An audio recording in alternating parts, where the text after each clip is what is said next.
Hey, what's up, everyone? Sly. And man, pumped up about the win. But one guy who I'm extremely pumped up about is Kalia Davis, man.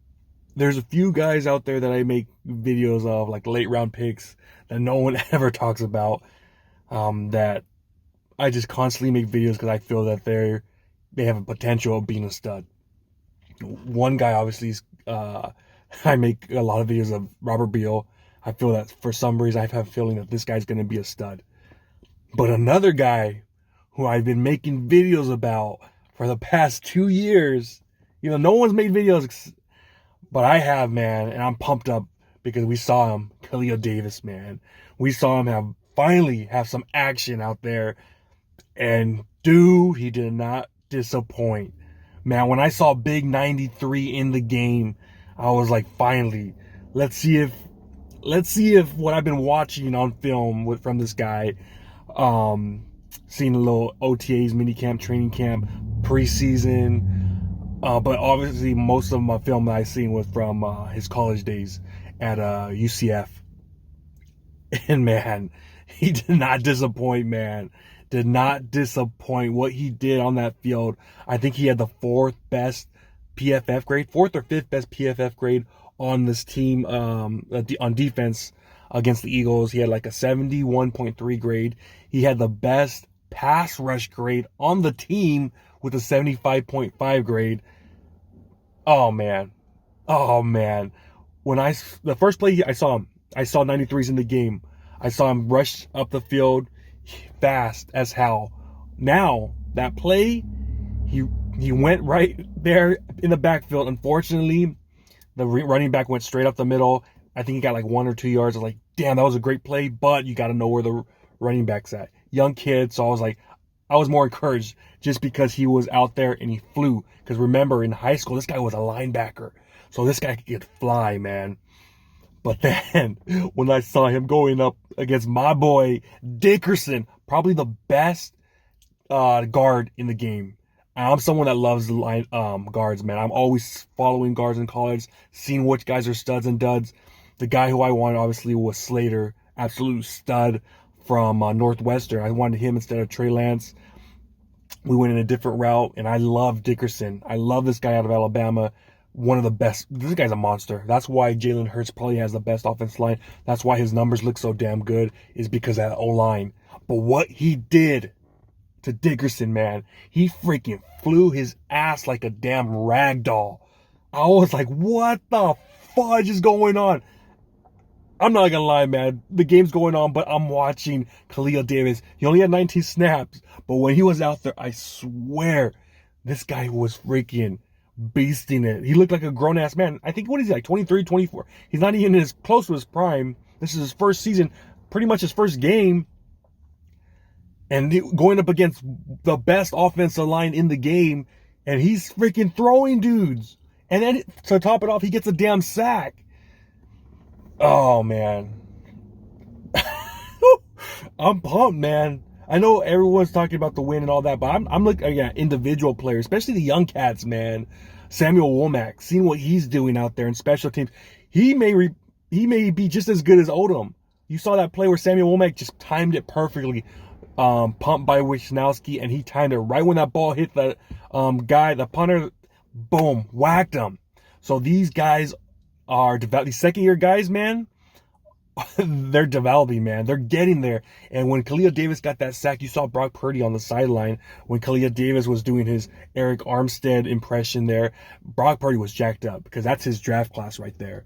So, I mean, it took a while, other than Purdy, to get these guys going. But, man, this draft class is looking pretty solid, man, from last year. And that's why I keep making videos about Robert Beal, because I think he has that potential as well to be an absolute stud.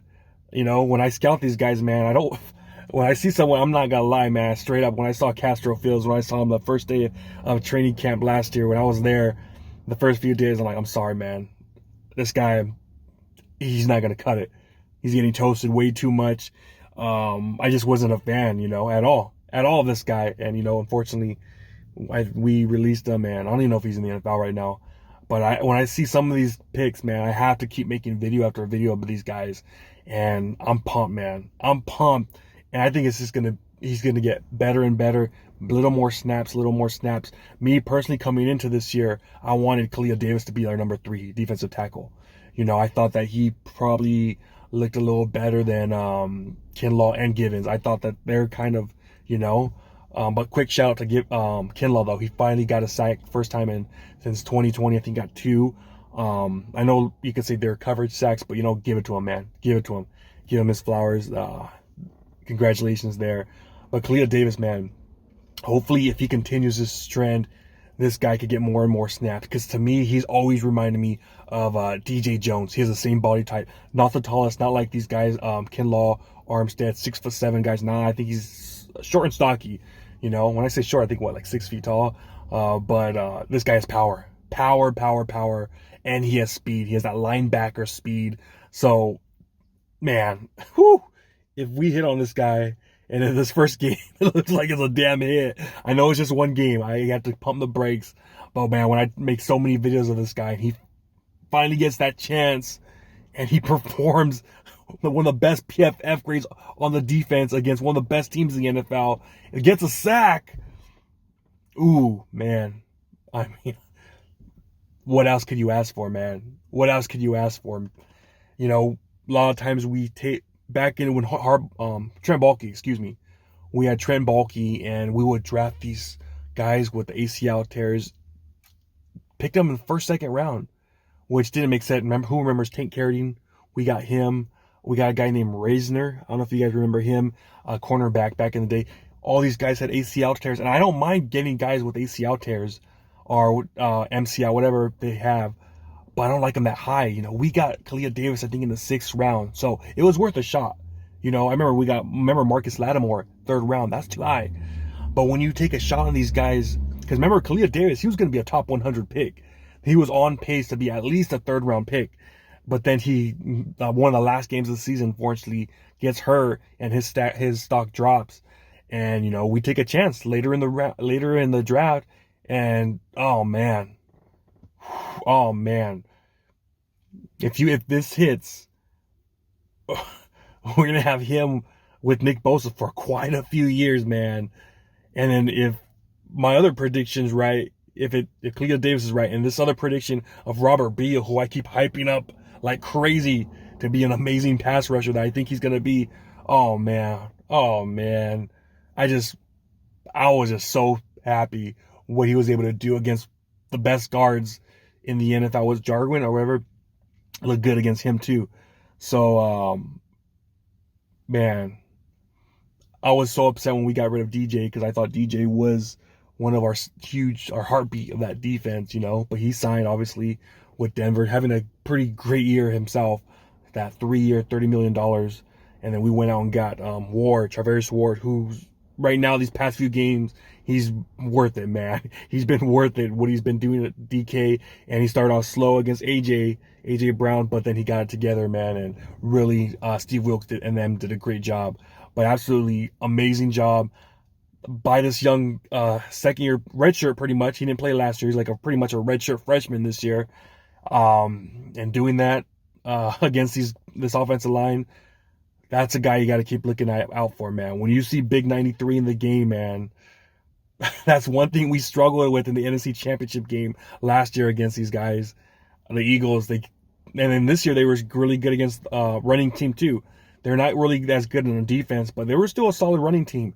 And what these guys inside were able to do, not let them rush, not let Swift go off, not let Hurts go off for big runs, because that's what they're known for. And you have big Kalia Davis right there in the mix, man, with the best pass rush grade on the team. His first game, pretty much. And, oh, man, let's just go, baby. Let's go. Let's continue to work him in, maybe get him more snaps. Hopefully maybe 25. Get him 25 snaps next game. Because right now, Givens, haven't seen it as much. Kinlaw, probably his best game. But I wouldn't mind him taking away snaps there too, And we know Armstead just got hurt, so he left the game. So his numbers probably are going to go up. Let's see what you could do, man. Let's see what you could do, young fella. Keep it up, man. Because right now we have one go, and we have one of these red shirt freshmen come in and step it up, make plays. Super Bowl, baby. All right, man. That's what I got. Let us know what you thought about the kid, number 93. His first performance as a 49er. Like this video, comment. Talk to you next time. Peace.